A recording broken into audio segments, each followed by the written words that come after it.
You are listening to Why I Vaccinate. I'm Ann Thomas. I am here with my co host, Veronica McNally.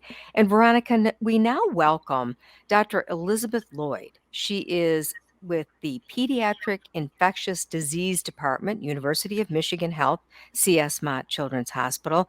Dr. Lloyd, thank you for joining us today. It's great to have you as part of the show. Yeah, thank you so much for having me. I'm very excited to talk about this today.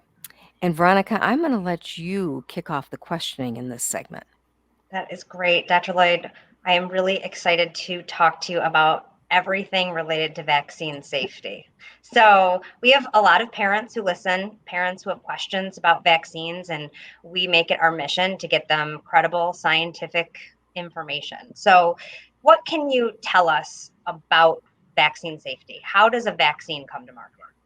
Yeah, so it's a great question. And I think helping to understand sort of the development process of vaccines is actually crucial to kind of just understanding how the vaccines work and really being comfortable with the decision to get vaccinated and to get your children vaccinated. So there's multiple different steps in the vaccine kind of development process. The first step is there's a lot of research that goes in even before a vaccine is developed into learning all about whatever it is you're trying to vaccinate against. So the flu, for instance, or COVID, learning about these infections to learn how we can prevent them the best. Once there's enough research, the vaccines are able to be developed, and then they go through a series of different clinical trials. There's 3 steps to these clinical trials.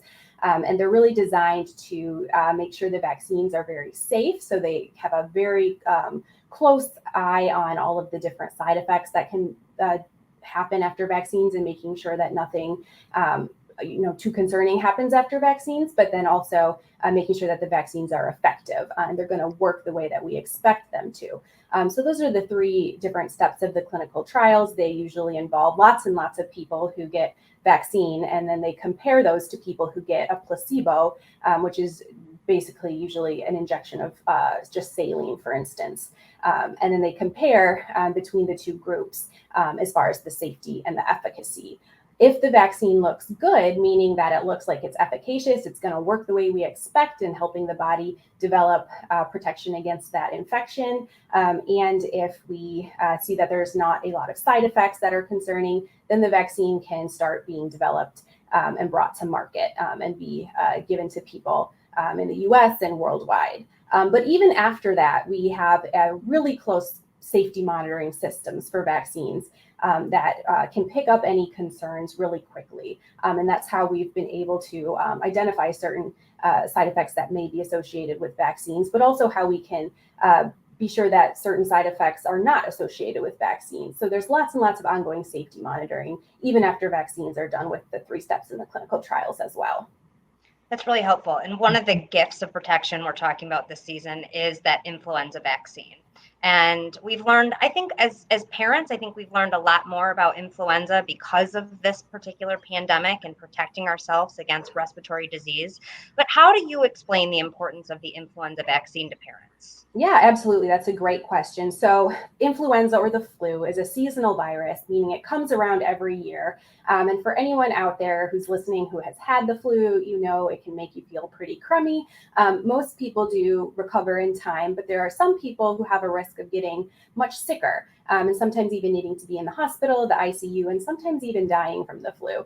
And this in particular includes children less than 5 years old, with the risk increasing the younger you get. And then also children who have underlying health conditions. They're at risk for more severe disease from the flu. And if you remember, there have been pandemics of the flu in the past as well. So we definitely know that it can cause problems that are not always necessarily expected either.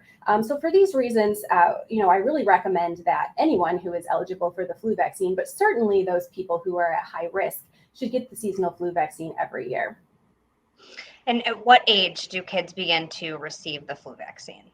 Kids can get the vaccine if they are 6 months or older. And so I really recommend getting it as soon as they turn 6 months if they're in that flu season window. What do you say to parents who have questions about the flu vaccine? How do you stress the importance to them?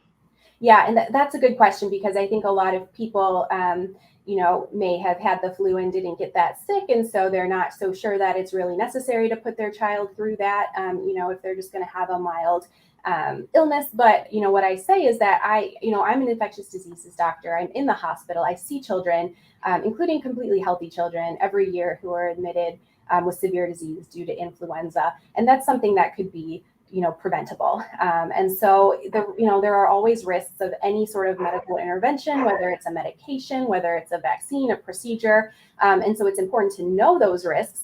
But the side effects of the flu vaccine are really generally very mild. It's some pain at the injection site, some redness, some swelling, maybe. They may not feel so great for a day or so afterwards, but compared to actually getting the flu, even if it's a mild case, I think the benefits of vaccine certainly outweigh any of the risks. Diving a little bit deeper on this. So can you talk about how many strains of the flu the vaccine protects against? Yes. So the current flu vaccine for this season is protected against 4 different strains. And there's a lot of research that goes into it that's honestly beyond kind of what I do as a pediatric infectious disease physician. But the experts who are able to kind of track the flu can determine which are likely to be the most common strains. And so people may have heard of flu A and flu B. Those are 2 of the different types of flu. And we make sure that there's protection against both flu A and flu B in every flu vaccine that you get. And the strains that are chosen each year are really based on what those experts predict are going to be the most likely strains circulating. So there's multiple layers of protection just in one shot. That is great. I know Anne is a grandma, and she might have some questions for you, so I want to turn it over to her. Well, doctor, we all know people who are reluctant to get either the flu vaccine or the COVID vaccine. And one of the things that they always say to me when I talk about vaccinations is, well, I know a lot of people that have gotten it. They've gotten the flu and they've gotten COVID despite the fact that they're vaccinated. Can you address that? Because you hear it all the time. Absolutely. So no vaccine yet, at least, is 100% effective. None of them are. And even though, the flu vaccines are typically 50 to 60% effective, and the COVID vaccines are even better. They're, more like 80 to 90% effective. That does mean you can still get the flu or you can still get COVID, even if you're fully vaccinated. However, the most important part is that it still protects against severe disease, it protects against hospitalization, and it protects against death. So even if you get sick with, the flu or with COVID, you're much, much less likely to have a bad outcome, which is really what we care about, in general. And to kind of go a little bit further with that, you are a pediatric infectious disease expert. You're living this, you're seeing this, right? Yes. And so the unvaccinated are struggling. Yeah. So, that is typically what we do see in the hospital, far and away, are the unvaccinated, not even just kids, but adults too. You're much more likely to end up in the hospital if you get sick, if you're unvaccinated. Dr. Elizabeth Lloyd, pediatric infectious disease expert with the University of Michigan Health C.S. Mott Children's Hospital. Thank you for your time today. Thank you so much. It was great to have you on the show. Really important advice. Thank you. You are listening to Why I Vaccinate, a parent's perspective, coming up next.